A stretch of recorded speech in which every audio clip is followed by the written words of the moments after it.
My name is Eric Beadle. I work for the Cathedral.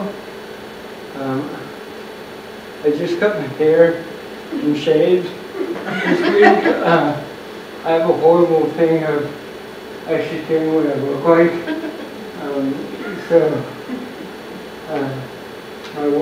That's why I got married. So that I wouldn't look like a bum. When I went to Austria, I studied abroad. I didn't shave or cut my hair for 4 months. So I look like a hooligan. And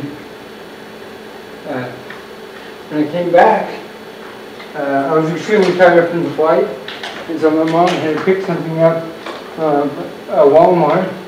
So I went in and I was like, I'm really tired. So I laid on the bench outside of Walmart, and someone actually gave me money.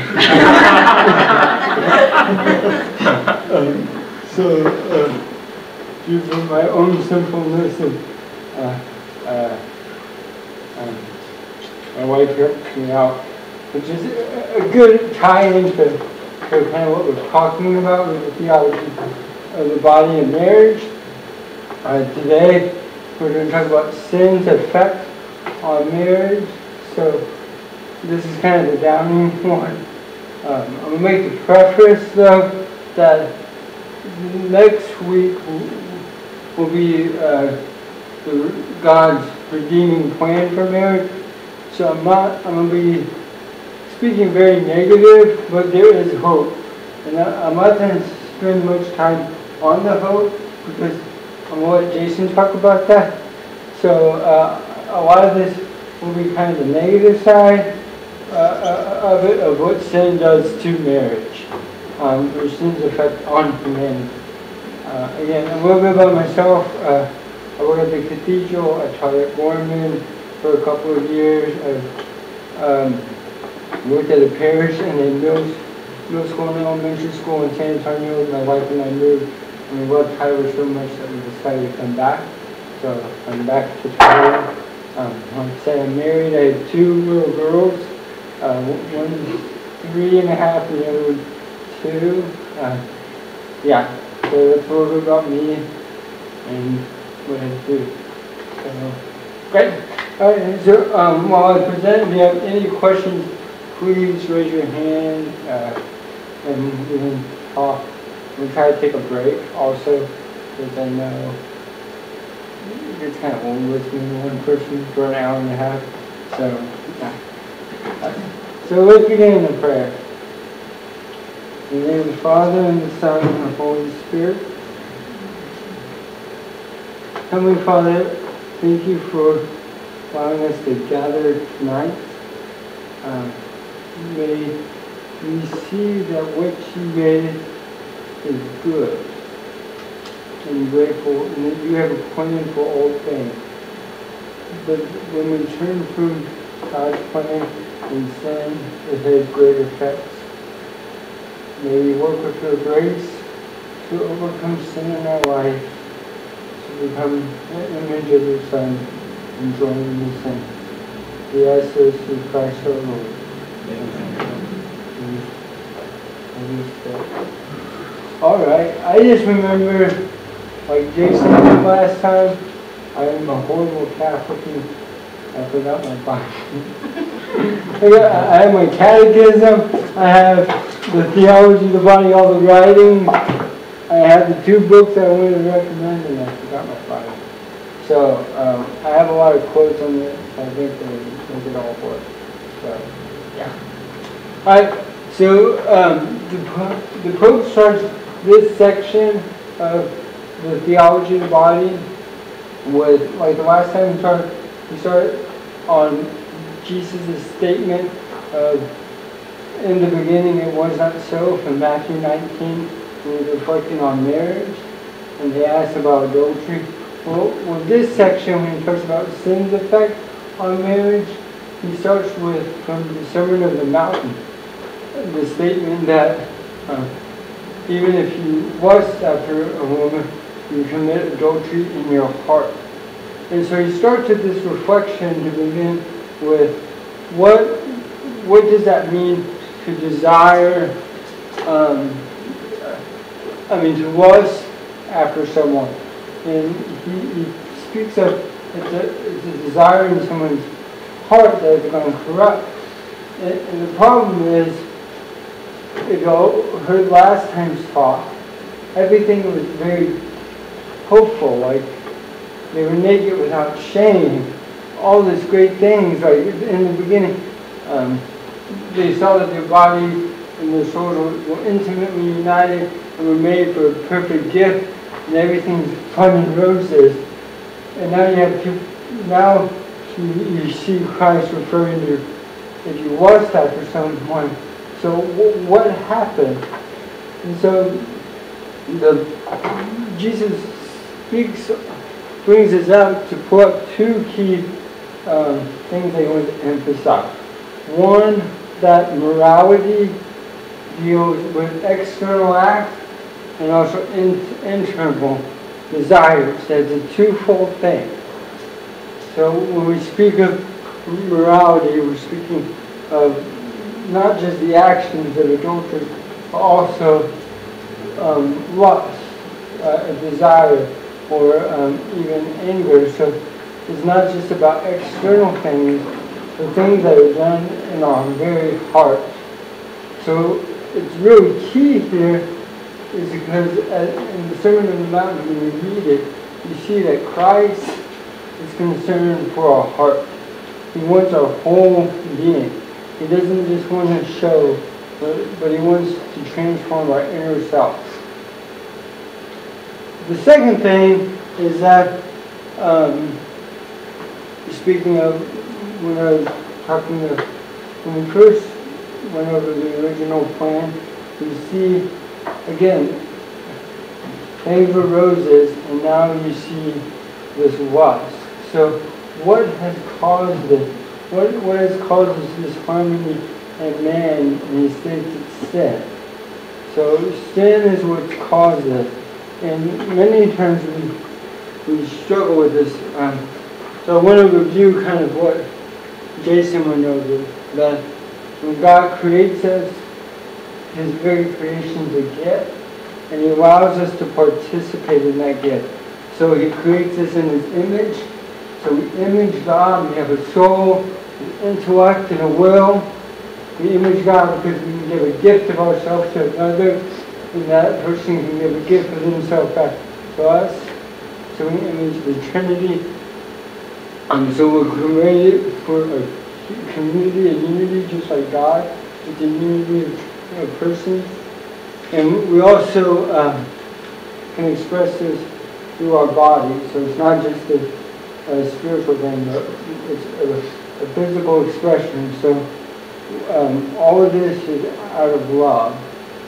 Does anyone remember? Okay. I don't want to just confuse what Jason went over.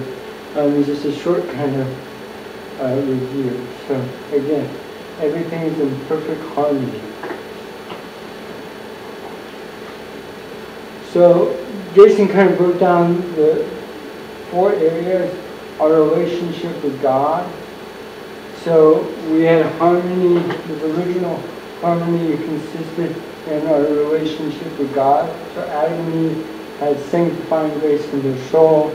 They imaged God, and they were able to be in his likeness by seeing others as God saw them, so seeing each other as who they truly are. So they were in right relation with God, and I know he emphasized the point that you hear Adam and Eve walking with God. They come to him as a friend, they're speaking with him. There's right relationship with God and himself. So the body and the soul were perfectly united. The higher, the soul had control of the lower, the body. So bodily desires did not control the person. The body did not experience death. The individual had what's called the pre-natural gifts of perfect knowledge, control, and desire. So their body and soul was in harmony. Everything was good. The other thing was man's relationship with others. So we see that man and woman, though they were distinct, their bodies revealed that they were made for each other, and that union was to be formed through a sheer gift of self. And so there's this perfect love for each other. There's no real conflict, no tension. And lastly, wow, that's pretty cool. Is there's this harmony with creation. So that creation, the earth brought fruits. There's no tension. Man was not subject of the earth, but had dominion over it, had control over the earth. So again, the term that the church uses is this original harmony. Now, like I said, I speak of this, and a lot of us, we don't really experience that today. So why is that? And that kind of goes to the biggest question in our society, the problem of evil. Why isn't it like this? Everyone has been asked this question and probably dealt with it. If God is all loving and good, why is there suffering? Or why did this person die? And so, really, the church's response is man's free will. God gave us free will so that we could love Him. A great example is this. I can't force my wife to love her. I had to, I guess in a sense, woo her to like me, and then eventually want me to love me in return. And then I proposed. I couldn't take a club, hit her over the head, and drag her down the aisle and say she will marry me. So freedom has to exist for what? So God gives us this freedom to love Him by choosing Him. Well, if we don't choose Him, well, then we're choosing, and He is what goodness is, and we're choosing something lesser, and that's what we call evil. It's a privation of the good, or the distortion of what God has designed. We change it and we choose something less. So when we speak of sin is what brings about evil and suffering. So here's kind of a nice little diagram, I guess. I find I like kind of silly animation. So everything was in harmony, and then sin disrupts the harmony. So that's really what we see. The church calls this the original sin. So we're going to kind of go around. This is the outline.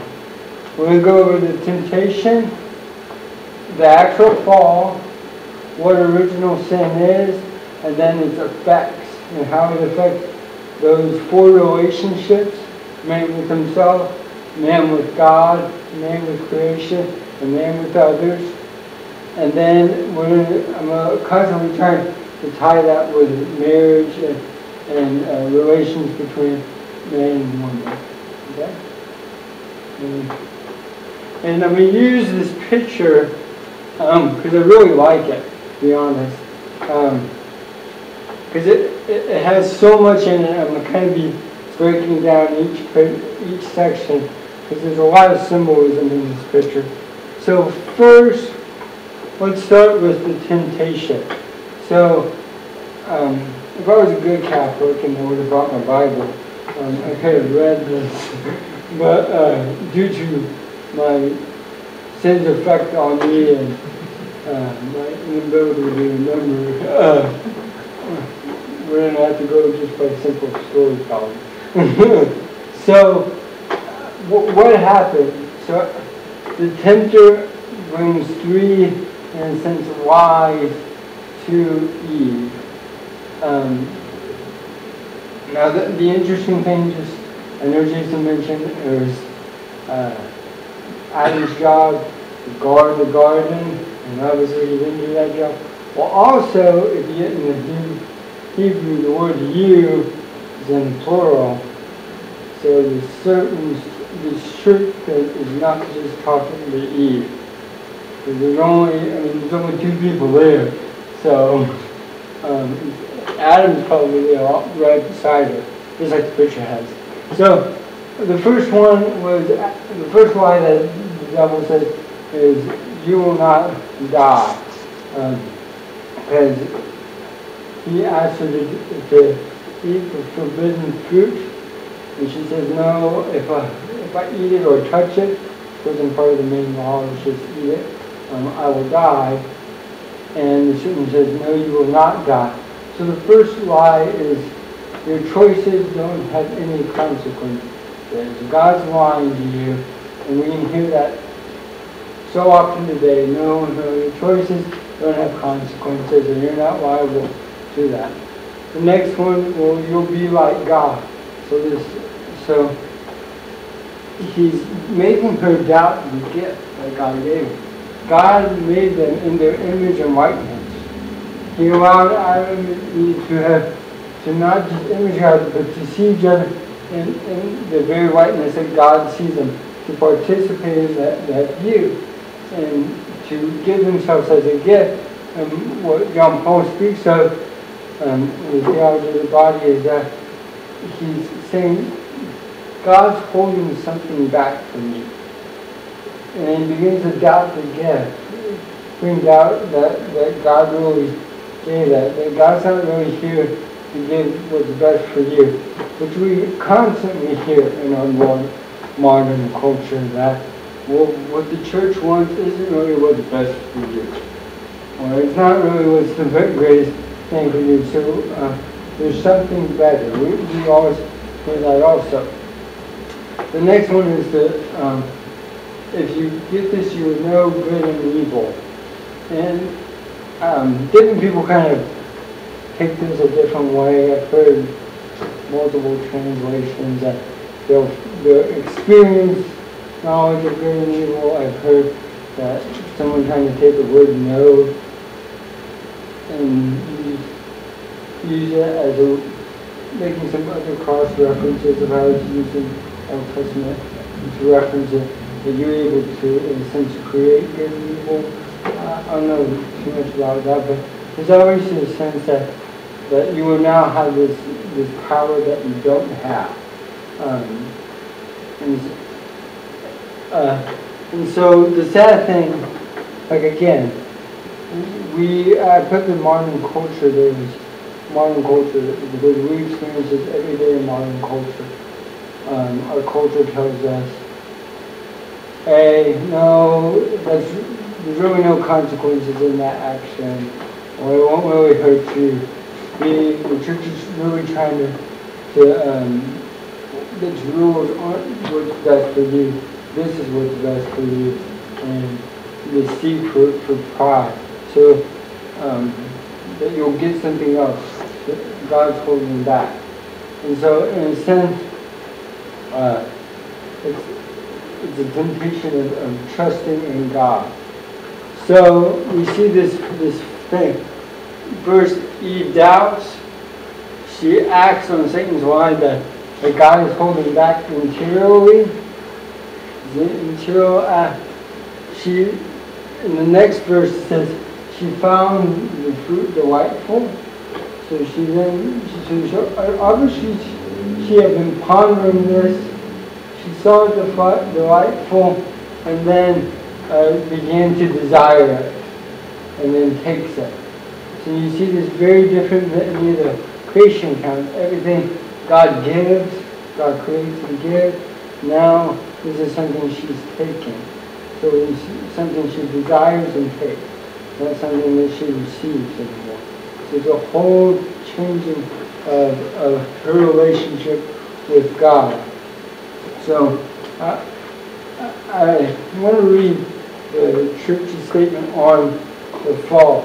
Man tempted by the devil lets his trust in the Creator die, and his heart abuses his freedom, disobeys God's command. So we see that this lack of trust, this abuse of freedom, all comes from this sin of Eve. And again, we all think, oh, how could she ever do that? Or how could Adam ever allow that? Why didn't he say that? But again, we do this all the time. We have commands from God. And we fall to the same thing. Was God really holding something back? I mean, is he really? It's not that bad. How many times have you said that? Well, no, it's not really that bad if I do that. And think about all the good that when we begin to rationalize it, and then we're like, well, since it's not really that bad, and I get all these good, I begin to desire it, and then we just take it. And so, a good thing that you could have done is just walk away. It's the whole thing in the moral life of getting away from the inclination, from a situation of sin. So if you're in a time when you become tempted, find a way to get out and never to put yourself in that situation. Really good. So after they eat, we hear the first time that their eyes are open and they finally realize that they're naked. Because in Genesis, at the end of Genesis 2, it says that they were naked and without shame. Well, now, so it wasn't like when they ate the apple, their clothes, whatever clothes they had off, and fell off and were like, oh my, we ate an apple and we got naked now. No, they were always naked. So something changed in them. So this act, their deliberate disobedience to God, had an effect on how they saw reality from then on. So sin does affect us. And that's one thing that we try not to tell ourselves. That won't really affect me. No, sin does affect us. And so that's really, when we get to the heart of what John Paul speaks of his entire thing, was the historical man, or the man of concupiscence. He kind of uses this term interchangeably. Is how sin has affected us. So what is original sin? I always enjoy teaching about original sin because it's fun to make multiple choice questions.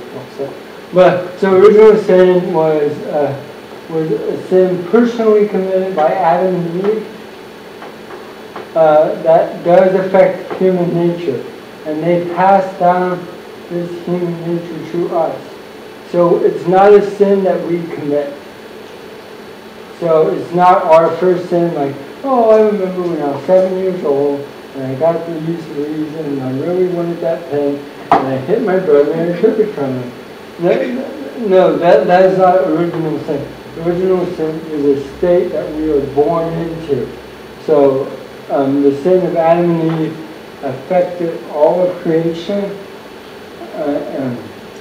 affected human nature, and the key thing is it deprived them of something. It took away its supernatural and preternatural gifts. So the gifts that God gave to them in the original harmony, by man deliberately disobeying God. They say, God, I know you want me to live this way, but I reject all these gifts you give me. I choose this. And that choice affects human nature all the time. So,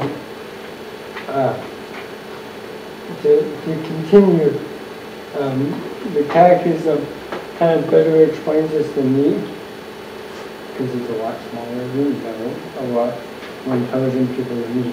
That Adam and Eve committed a personal sin, but this sin affected human nature that will be transmitted in a fallen state. So we're all brought in this fallen state. Hence why Jesus had to take on human nature to redeem our state. I'm not going to talk about that because it's his job. So original sin is called a sin only in an analogical sense. A sin is contracted, but not committed. It is a state, not an act. So it's a state that we are brought into of this deprived nature, but it's not totally corrupted. And this is really key because many of our non-Catholic brethren believe that our nature was totally corrupted. So if our nature is totally corrupted, then God doesn't really restore us in His redemption of us. He just covers us up with His grace. So you hear this in a lot of Christian songs, like we are covered by the blood of the Lamb, and things. God, Christ's grace comes into us and transforms us. So it's not that our nature is totally corrupted and it cannot be restored, which is what Luther said. But no, it's deprived of something. Christ comes, dies on the cross to give us the grace to bring us back to and restore us to a new life in Him. So there is hope. But I can't talk about that. So one of the things that original sin did was when it affected us and it causes us to harm, this harmony was give us this big word called concupiscence. So what is concupiscence? Well, the first thing concupiscence is an extremely large word to explain a very simple statement to confuse very small children. No, actually all concupiscence is that inclination that we have to sin. So I know Jason used the example of St. Augustine when he was walking with his friends and he saw a pear tree and they just took the pears and they didn't even know why they took the pears, and he has this whole chapter on not knowing why he took these pears, and that's just basic inclination that we have to sin is what we call concupiscence. It's not something that God created in us. It's very key. That is a result of original sin. Okay? So the fact that we want to hit people when we get angry, we can't say, oh, well, that's how I feel and God made me that way. Well, no, that is a result of original sin. And that's not what God wants you to do. So I have two girls and that's what they each other. So, we'll work on that. So, like I said, sin destroys original harmony. So the author of the book that we gave out does a really good job of kind of breaking this down. So I'm going to just go off of her outline and tie in the hope statement. So we have shame, fear, conflict, labor, and death.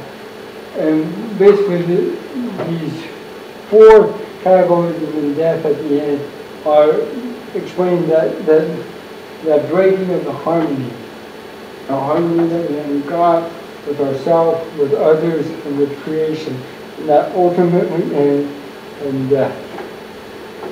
So we see after Adam and Eve commit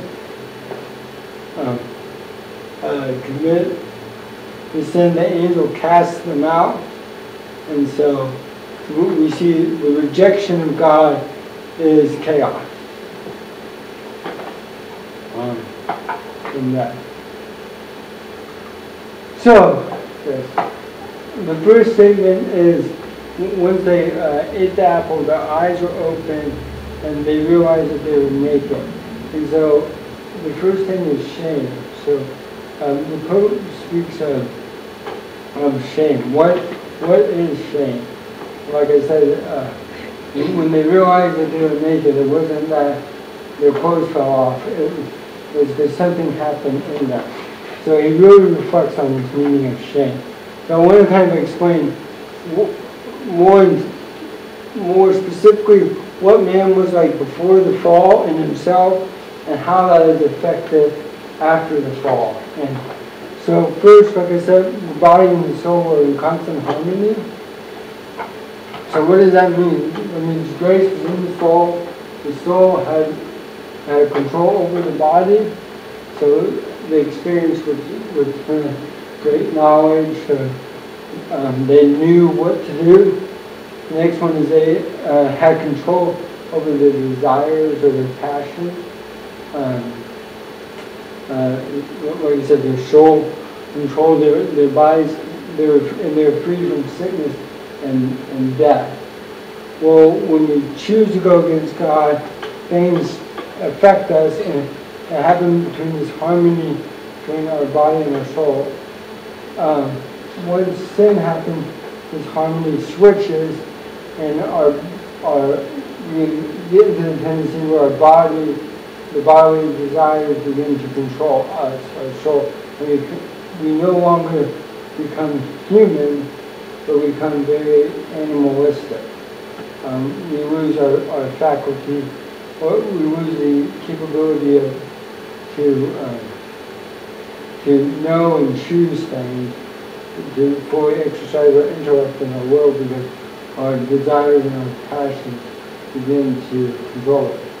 So we become ignorant. God's grace left us. Like I said, we had this inclination to sin, and we ultimately experienced suffering in that. So a great example of this, again, I am a guy, and I try to fix up my house, so I make plenty of mistakes. So when I make up a mistake, I get extremely angry. So a lot of times, as I not worked with God's grace most fully, I may say like a curse word, or say, again, I have no conscience. I didn't sit there and say, oh man, I'm really mad. You know what I should do? I need to express my anger in a horrible way. I am going to say a curse word. No, I say it. And I have no control over it. So my passion of anger controls my action. Another good example is, today everyone awake. So one wonderful day, I let my wife sleep in. And so my wife is way better with the kids than I am. So I went to the restroom, and I came out, and the door between our kitchen and our living room was closed. So I didn't think anything of this. So I'm cleaning up breakfast, and then I opened up the door. Well, both of my daughters had taken a sack of flour and had thrown it all over our house in the living room. So it was all over our brown couch. It was like a whole sack of flour. They emptied the entire thing. And so me, out of anger, put them both in the timeout in the corner. So really, that wasn't a. Do I need to discipline my children? Yes. So how did I discipline them? Not in a good way. So my children are definitely afraid of the vacuum cleaner. So to make their discipline worse, I put them in the corners in the room where I was that the best way to discipline them? No. But I let my passions control. I did not have control of my passions. So we see this in the fall. So I like food, and I was going to bring Oreo cookies to explain this most perfectly, but again, since I've got the Bible and Oreos, you're stuck with a visual aid. So our body before the fall was like an Oreo cookie. Okay, so you have the two cookies, which was our body and our soul in perfect harmony, and the cream filling was God's grace, which kept everything in harmony. God's grace is what kept that original harmony. So, what is sin? Well, sin is we see the good and we want to take it. So, a lot of times when we eat an Oreo cookie, what do? We break it and we eat the cream. So after the same, we have the same thing, but we eat the cream, it's gone. And you can see there's little cracks, because when you do that, the cookie crumbles. So it's the same with after the original fall. We've lost God's grace. As you can see now, our body and soul have been affected by that, and they're cracked. We don't have perfect knowledge. We lose control of our desires. Our desires control us, and so we need to be redeemed and fixed. And again, Jason was talking about that. That's where you get double stuff. This is how you teach kids. Like I said, we have this harmony in the body which allows our bodies to fully communicate our souls. So before Adam and Eve fell, when they saw each other, they perfectly saw the person. And so their souls are free from their bodies, which allow them to fully give themselves. They're fully free. There's nothing holding themselves back. Well, after the fall, there becomes this harmony in them, so the body compassion begins to control them. So now, let's just say, since their body and soul, that harmony begins to split, they no longer saw their body and soul in union. So then the temptation becomes, what? I can use someone's body as an object and separate the person from it. And so the primary example of this would be pornography in life. Where pornography, I mean, anyone that works on pornography does not remotely identify that as a person. It's an object for their pleasure. They have no idea who they are. They're objectifying their body. It's that disharmony. So we're able to experience lust. So we use people as objects to satisfy this desire that has taken control of it. Now this is the key thing that I want to make a very important statement on. If you see, beforehand, I've always talked about desires. Desires before the fall, but not control Adam and Eve, or the passions and not control Adam and Eve. And this is really key. The church has always stated that passions in themselves are not good or evil. So the sexual passion is not good or evil. It's a neutral thing. It's how we allow that passion to affect us. Okay? A married couple must have sexual passions for each other, else they probably won't want to consummate their marriage or engage in the marital act. But once they allow that passion to control themselves, in a sense where they begin to use their spouse or another person as an object to gratify and sustain that, is when we call it lust. So y'all see the distinction there, kind of,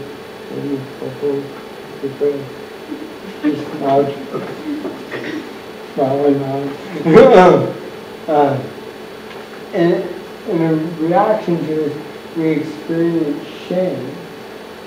So we hide our bodies, especially that which makes us male or female, so that someone cannot objectify us. Because we realize I'm not supposed to be treated like an object. I am a person. I have dignity, and I'm more than just an object. I'm an object and a subject that deserves respect. So out of shame, I will hide myself so that someone else does not objectify me. And so, yeah, so shame can be a good thing. The nice thing is the Pope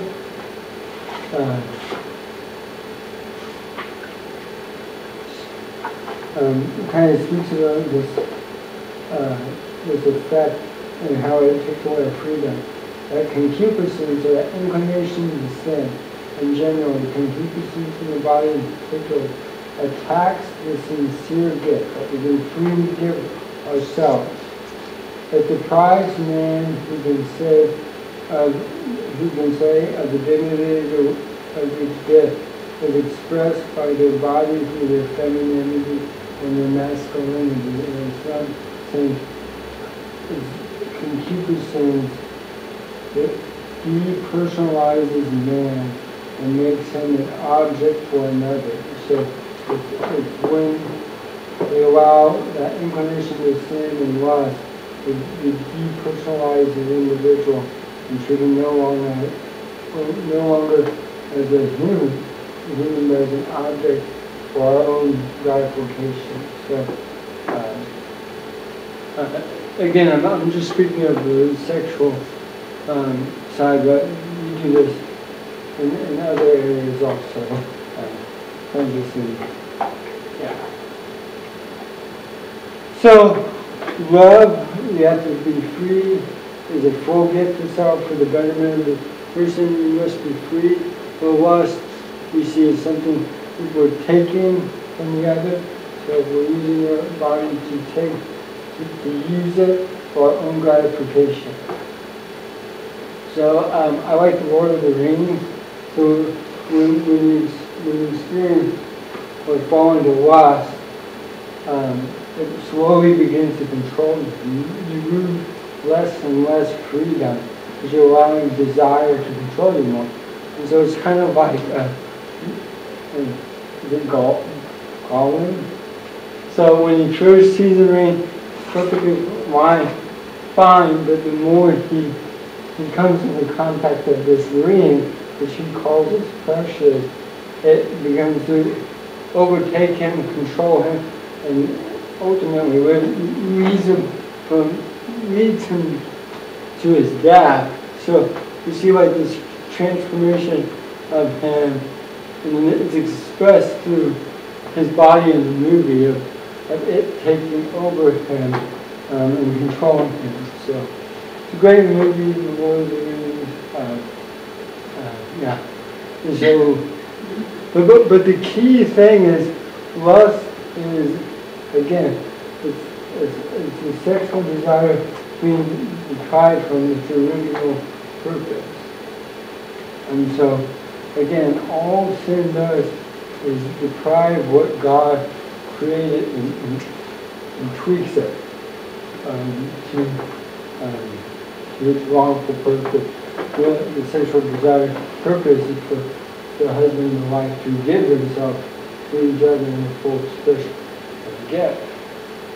Where when it becomes tweaked due to sin, it becomes taking, using the person as an object. So next is being with God. So obviously it's quite interesting. So God's walking, and I really wish I could talk about it. So you have the text that says God begins to ask where Adam and Eve are, which is like, what, did God not know where they were? And I always love the comment, because you see, like God is trying to have Adam and Eve stand up and say, okay, hey, we messed up, it was our fault, please forgive us. No. Finally finds them and Adam, well, we were naked and we were afraid, so the relationship is now with fear for God. They're not just speaking to Him and walking with God. It's now they're hiding. And when you keep reading, he asks, what happened, or Eve did that. I mean, he first asks Adam, what happened? Well, the woman who you he ended up when God put on this earth, gave me that. So he doesn't repent, and then go to Eve. Eve, what happened? Well, the serpent, again, I was telling some people earlier, I worked as a dean of discipline in middle school. It just reminds me of every incident in middle school. Like, no one takes responsibility for their action. Well, no, it's someone else's fault. Well, no, sin is, we did it, own up, and seek God's forgiveness through confession. And that's all it is. So, before the fall, they speak and they walk with God. After the fall, where they had sanctifying grace, so sanctifying grace is God's very life in their soul. What happens afterwards? They lose God's grace, they're hiding from Him, they have fear, so their very relationship with God has changed. And the neat thing, there is when John Paul is speaking of shame, he speaks that in all this nakedness does not have only a literal meaning. It does not refer only to the body. It is not the origin of fear related only to the body. So, because they're hiding from God, because they're naked.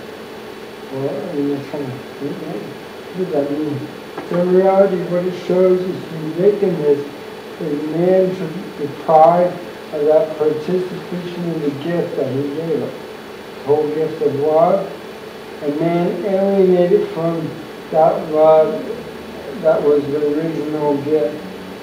Man was deprived of the supernatural and preternatural gifts. So all those things that God gave them, sanctifying grace, perfect knowledge, they realize that has been taken away, and they're ashamed of it. So they're hiding out of God out of fear. And again, we also do this, and when we fall into sin, a lot of times we don't seek God's forgiveness. Like, oh no, God will never forgive me. I did that. And we don't come to confession. We just linger in that sin. So next is man's. So man and with other. So obviously their relationship changes. After in verse 15 we have the curses. So verse 15 through 19 we have God now dealing with this sin. And so He begins to kind of state these are the effects. And so one is what Mary Hume speaks of as conflict. So this harmony between a man and woman is now conflict. So this is the one that should be interesting. Yeah. So before the fall, they can fully give themselves in love, a full expression of love, to be united as one. So a man and woman fully gave themselves, and the two became one. They were equal but distinct. They saw that. You see that in the original solitude.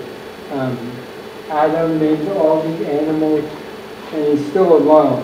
And so he falls into the sleep out from his side, not his hand, not his feet, but his side to show the equality. Eve comes out. So after noticing that none of the animals could be in communion with, we see Eve and everyone else in charge say, "Whoa, man!"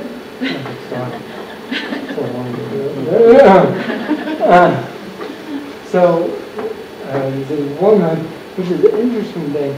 This is a side note, don't even have to pay for it. It's not until after the sin that Adam and Eve were even given a name. And why was it? Because Adam named animals. So it shows the distinction going to eat an animal. They choose never the man or him. There's something distinct from them. But you see from sin, they've chosen the lower. But we'll keep going. So he sees that she's different, but being a female with the two can come into union and form a communion, a unity as one, which you could not do with the other animal. Well, after the fall, we see that there's conflict in. I want to definitely explain the two, but the Pope kind of has a quick statement of how the shame has affected man and has affected woman kind of in this distinct way. So he says, at the time, the man is the one from whom shame unites with concupiscence and was to become an impulse to dominate the women. He will dominate you, in quotes. Later, the experience of such domination shows itself more directly in the woman as an insatiable desire for a different union. And so, what does that mean? Well, obviously, if a man whose sexual desires are extremely strong, takes control of him, which he then wants to dominate, falls into the tendency to dominate women to gratify those desires. Naturally, she would not want to be in that union, so she's going to see a different unity. And so it goes on from the moment in which the man dominated her, the communion of persons which existed in spiritual unity of the two subjects who gave themselves to each other, so that original gift itself becomes one, is replaced by a different mutual relationship, which by a relationship of possession of the other as an object of the other one's own desire. So, I always get fear in making overgeneralized statements. But a lot of times people can use, and you see this a lot of times in high school relationships, couples use each other. So the girl wants some form of intimacy with a person, and so she gives up her body for this intimacy with a man. So she wants that intimacy where the boy wants a strictly physical union, which she gives up for this false intimacy relationship with a woman, so they become to use each other in this horrible relationship. And so they're no longer in unity of getting each other, but they're saying, hey, you know what, I'll allow you to use me to get this as long as I can use you to get that. And and so that's why I put the two still kind of, in a sense, remain two. They're not united. There's, when my wife and I got married, whenever an issue would arise, we were always, okay, so Team Beetle. What does Team Beetle mean to do? Because we are one unit trying to solve this issue.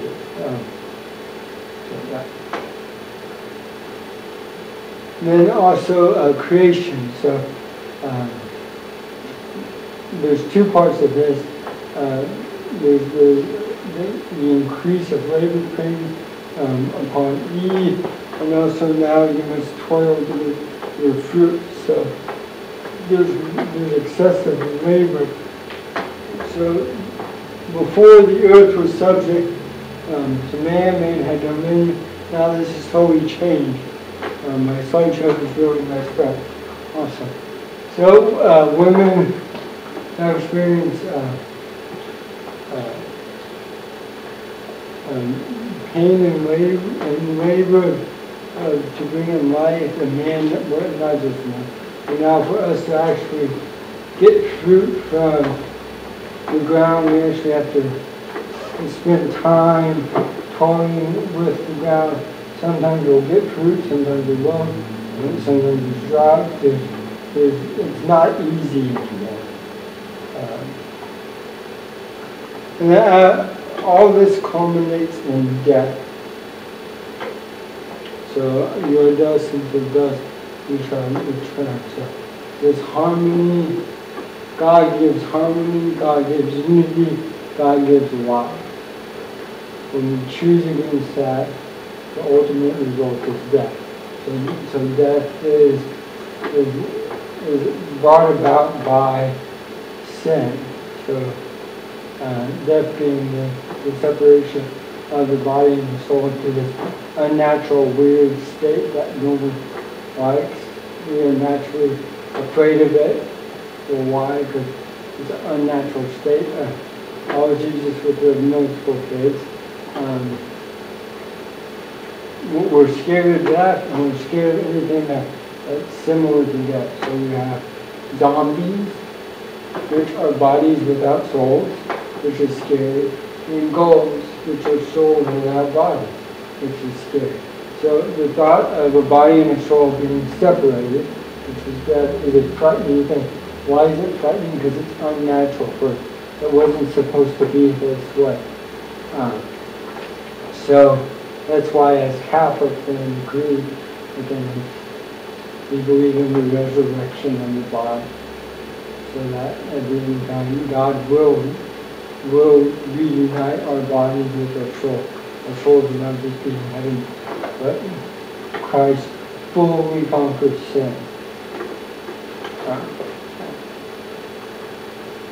So we did not experience suffering and death. So now we live in the suffering world. So, but there is hope. This was actually the beginning of the curse. It's the proto-evangelium, the first gospel. So it's the sign of hope. Right when Adam and Eve fall, God gives them the chance to repent, and they don't. He then doesn't look at Adam, he doesn't look at Eve. He actually looks at the serpent and says, I will put enmity between you and the woman, between your offspring and hers. So enmity means conflict between the woman, Eve, and the serpent, which is Satan. Her offspring will strike at, you shall bruise your head. So you think when you strike someone's head, what's that sign? A fatal blow. And you will strike at his heel. So it's an emphasis to her, Eve's offspring will eventually come. The offspring from Eve will come to conquer you, Satan. And that's why the Jews are so focused on the genealogy, because they're following the seed. Well, that's why when you open up Matthew, you have incredibly long genealogy, blah blah blah because blah blah blah because blah blah blah because blah blah blah because blah blah blah because, and you're wondering how long is this? Why did God inspired this? Well, it's referring back to this that Christ would come and crush the head of the serpent, or he will only strike at Christ's feet. Well, and also you pick up the Immaculate Conception, and it's through Mary's yes that she crushed, is allowed Christ to come, since Christ is the offspring of Mary. Through her yes, and so that's why you see the Immaculate Conception. If you look down by her feet, she's stepping on the serpent. So you see this connection to Mary in the birth of the child. So there is hope. God will fix this. Just have to come back.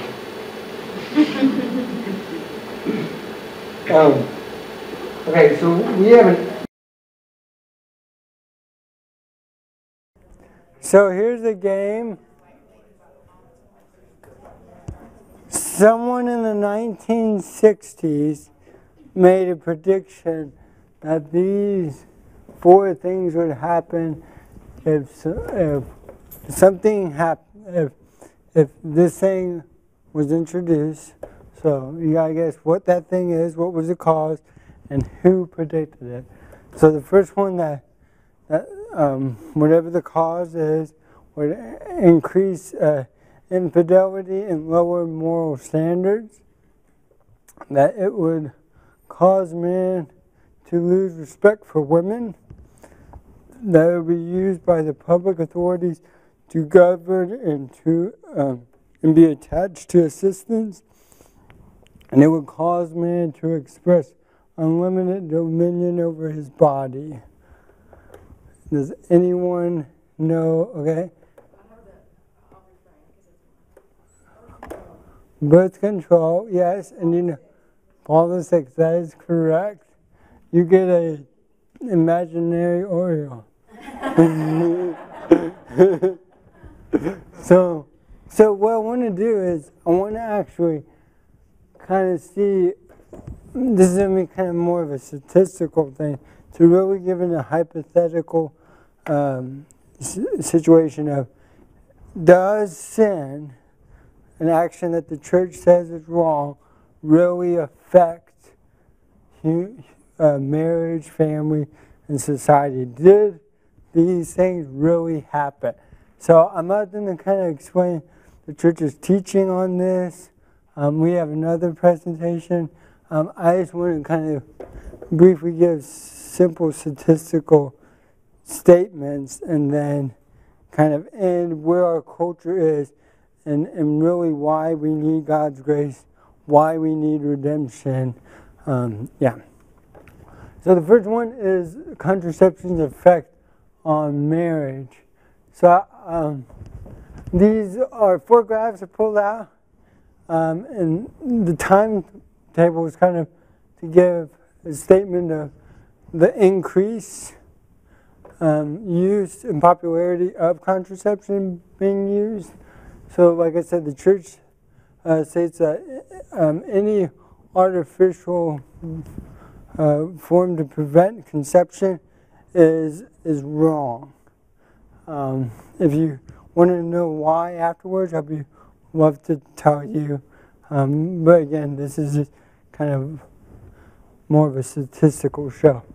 So we can see that it became very popular in the 1967. So what I did was I kind of put the first line is 1962, when only 1.2 million women are on the pill. So this is just using the pill, and that's not other forms of contraception, but just the pill itself.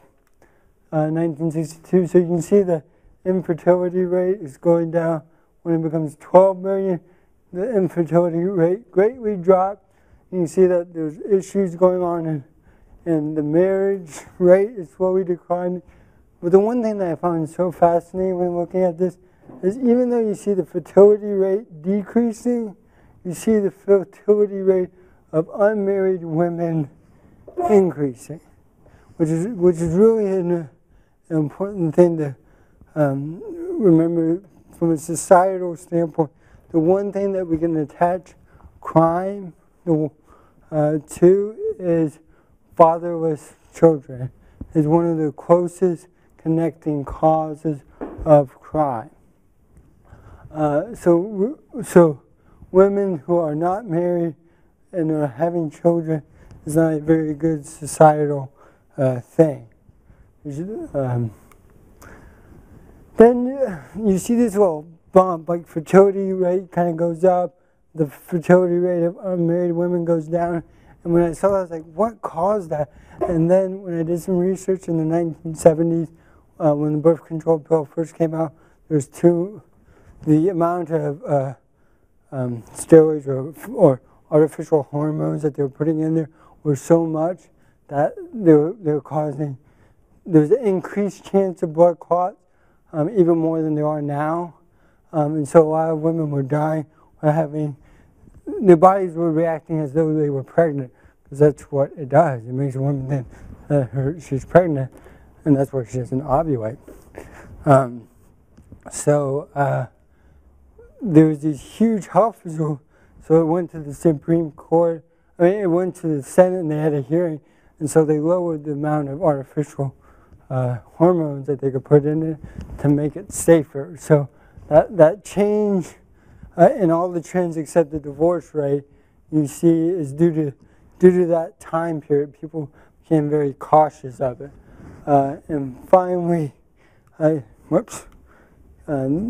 see that the divorce rate by 1973 really high, the fertility rate is very low. So you can see an easy connection of how contraception, which its main purpose is going into the fall, taking away the consequences of the procreative, of the marital act.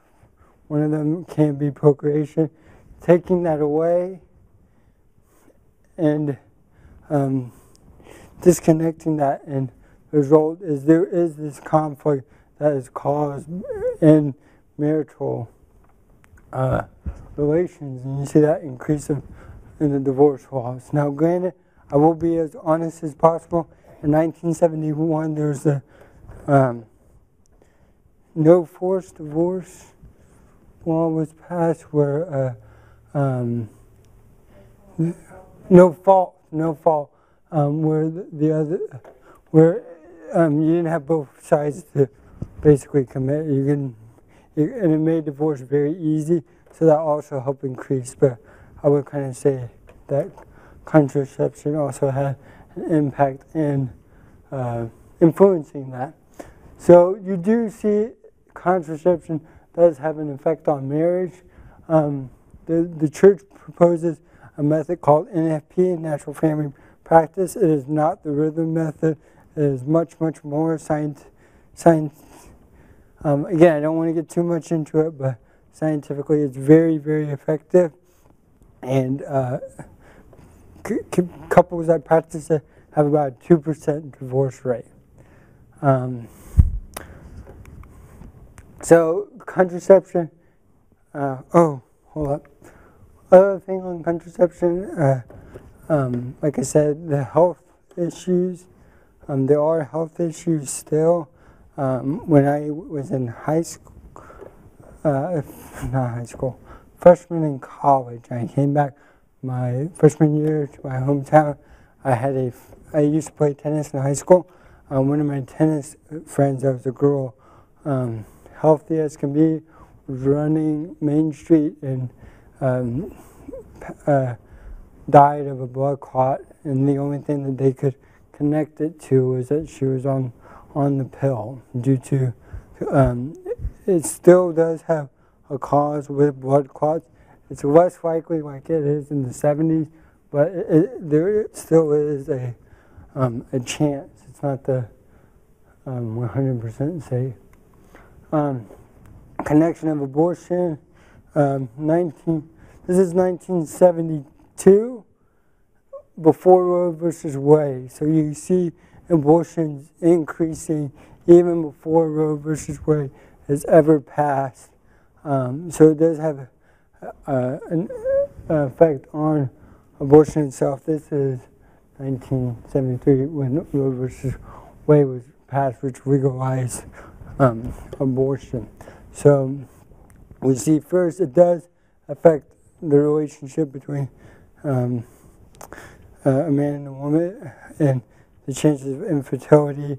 Men can now cheat and not get caught. So can women. You see this lower of standards that now it becomes acceptable in our society to kill children. And I say that in the because I think, I'm not accusing anyone in here, because I fall into the same trap. A lot of times we don't fully comprehend, we kind of fall into the cultural vibe that, well, abortion, it just happens. And so we don't really see the gravity of it, like a person is dying. And so it really hit me, and just to kind of give an example of this, to give you all a very personal story. So this August, my wife and I had a late, it wasn't extremely late, but a late miscarriage. My wife was 15 weeks, so they couldn't do what's called a DNC, so she had to deliver our child. We named him Colby, and we were able to have a proper ceremony. I was very, very grateful for that. But I was quite, again, I didn't know what to expect. I remember when it happened, we were trying to plan, deal with the emotions, and a great friend of mine, Father Bernhardt, and I were trying to plan, like, do we need a casket? Like, how, like, the child's only 15 weeks old in gestation. What do we do? So a friend of ours made the casket for the child. I remember when Colby was born, just being amazed of, like, he was 5 inches, and just amazed of, so this is 15 weeks. Like, our society says this is perfectly okay to kill. And it was a very, like, when my wife and I left, it was a very intense experience, but the first thing that we talked about was, like, how can our society accept killing this child? Like, it really hit us. And the reason why I bring this up is, so eventually after dealing with it, my wife and I kind of explained our experience, because we had tons of help from so many people that just gave us, like what do you do? Because we didn't know what to do.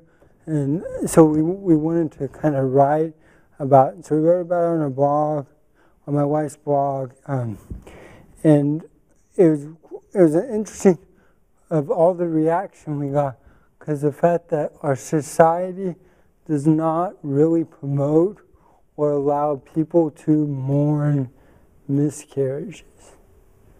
And so we had a lot of people come to us and be like we never thought about mourning because so, and we're actually amazed at how many married couples have gone through this, and that our society so much does not respect the dignity of human life beginning at conception, that miscarriage is just a thing that happens, move on.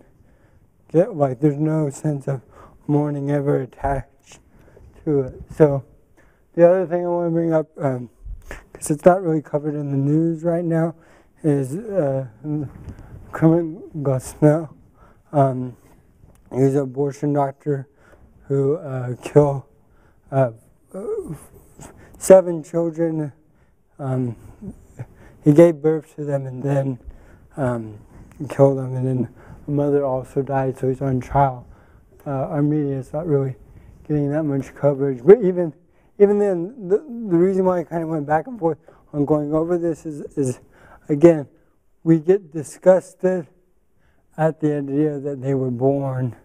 It's like, well, that was just as horrendous as all those that were done in the womb. And again, our culture just doesn't see that, and we easily fall into that. The other thing is contraception and increase of pornography. So one of the connection was men would treat women with less respect. So this is just some graphs of the increased use of pornography that pulled off of, I think it was like Family Life News, which pulled off of top 10 reviews. So obviously the porn industry is growing due to this idea that, because again, contraception allows people to use each other. I mean, that's what it allows. Not saying everyone that does it intends to do that, but that's what it allows, that the procreation is not part of the sexual act, so we can now engage in sex without a child. So if you wanted to have relations without any commitment, you now can. Okay. So the next is contraception. Like I said, the use of contraception, the Pope said, will be attached to government. So Margaret Sanger was the founder of Planned Parenthood. She was also a believer of eugenics. So this was one of her books, Woman in the New Race. So Planned Parenthood is the biggest distributor of contraception and abortion. So these are kind of some of her statements. The most merciful thing that a family does to one of its infant members is to kill it. Actually, it's a large family. That's what it's supposed to require. She had many connections to the idea of eugenics. So eugenics is to make the perfect race. So there's two connections that you kind of make with her. One, that the poor are lesser, and so we need to get rid of them, and let the wealthy survive. Or you can also make the connection with her, because she did go to some KKK rallies, that African Americans should be removed in the white race. So she has connections also to Hitler. So, and it still consists today.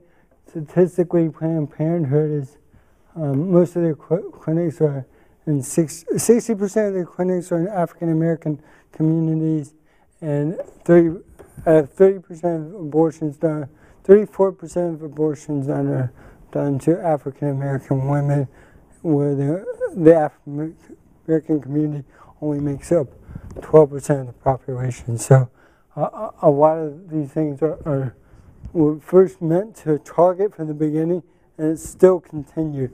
And again, so you can kind of make two connections. You can either say it's the connection to the poverty, and also a connection to those that are African American. So, and then contraception's effect on society. So I just want to go over 4 words that the church uses and how our world now uses. So the first one is sex.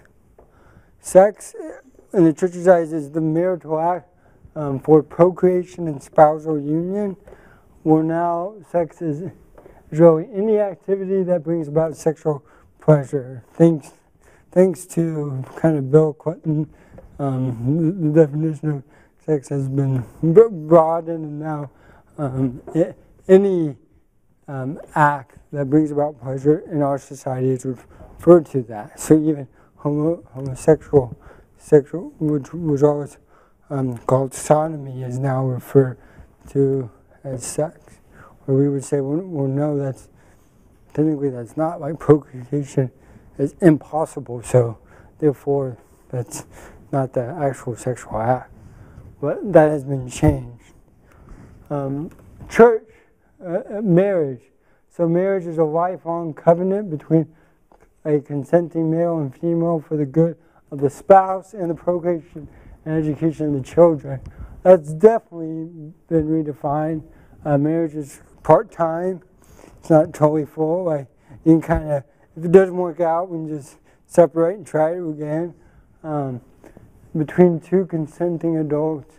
And then I kind of just put, there's financial benefits. That's one of the main arguments for the homosexual gay marriage, is they want the financial benefits that come from status, and also for emotional sexual pleasure. So, and it's really a sad thing, because our society really is trying to defend marriage, and we're trying to defend, which is really a shadow of marriage, with these gay marriages, because we're saying, no, marriage is between a man and a woman, but and 2 men, 2 women can have children, but most people contracept and don't always. So you get into this, we're saying a marriage is for a man and woman because it's for procreation, but they can cut that off as a part of it. And so, and it really gets a sticky debate. Yeah. Family, a father, mother, and their children. I was just going to put a question mark, but I just decided to put a group of people living together. Because really, like when we speak of families now, I mean, just think of ABC, Modern Family. I mean, that's a great example of how our culture is trying to redefine what a family is. And then a person. So we believe is an individual that has dignity created in the image of God. So anyone, from the moment of birth to natural death, we're here. It depends on who they are, and kind of how it depends on who they are if they have dignity. I was talking to an individual about this. I've always wondered, like, if someone came to America and said, "When does life begin with you Americans?" And they just looked at our laws, they would have no clue when we as a society think life begins. Because not just on popular like on different statements, because you have some people that go as extreme as saying people should be treated with dignity at the age of 6, which is Peter Singer, which you got because he says someone does not have dignity, should not be treated as a person as long as they're dependent upon someone else. So a child is always dependent on, and so he says it's age 6. Then you have people going all the way down to, well, they're born, or then the church says we're no conception. So you have this broad picture. And then even in our state laws, like the state of Texas, if a woman who's pregnant is killed, which this is a good law, but it counts as 2 deaths. But that woman can also go and have an abortion. So it's like, just if you step back and look at our culture, we really have no idea when we begin. It's kind of sad thinking about this highly advanced culture that we have. We have no idea when we begin. The real reason why I bring this up is not just to be a negative Nancy, but really to show a lot of times when we live in this culture. So this is kind of what culture is, and it has an effect on us. And so a lot of times we kind of just get moving in the ocean of this culture, and then we never really step back and see, has this really affected the way I look at things? And like I said, I'm equally guilty of that. So it's just me trying to, because I know me presenting this, I look like a radical and all those fun little terms that people like to call us. But it just allows us to kind of step back and realize, what does the church say, and what does really our culture itself and the media state? Not what we believe, but just kind of what's the pulse. So 2 books I want to recommend, and then we'll end. One is this book. It's called Adam and Eve After the Pill. And so it basically does a way better job than what I did of the statistical analyzing how the pill has affected men, how the pill has affected women, how the pill has affected marriage. Because, again, it's a great example of something that is greatly accepted in a culture is perfectly okay. But the church says, and will always say, this is this is wrong, and this is a good just evidence that this is not the best thing for our society. If you like more of the high philosophical stuff, this is called The Architect of the Culture of Death. So this is kind of about since the 1960s. This goes back to the 17th century, and it pulls major philosophers, psychologists, individuals that have really influenced this idea, which the Pope calls the culture of death, this idea that life is not that great. And especially, it mostly focuses on abortion, but there's a lot of, like Margaret's singers in here. It starts off of good old Friedrich Nietzsche. You have Karl Marx, Sartre, Sigmund Freud, Alfred Kinsley. He's a good guy. I mean, not a good guy, but he's very interesting in his sexual analysis. So if you're looking at kind of like what caused all this change, this is a good book that kind of, yeah. Are there any questions? Hope.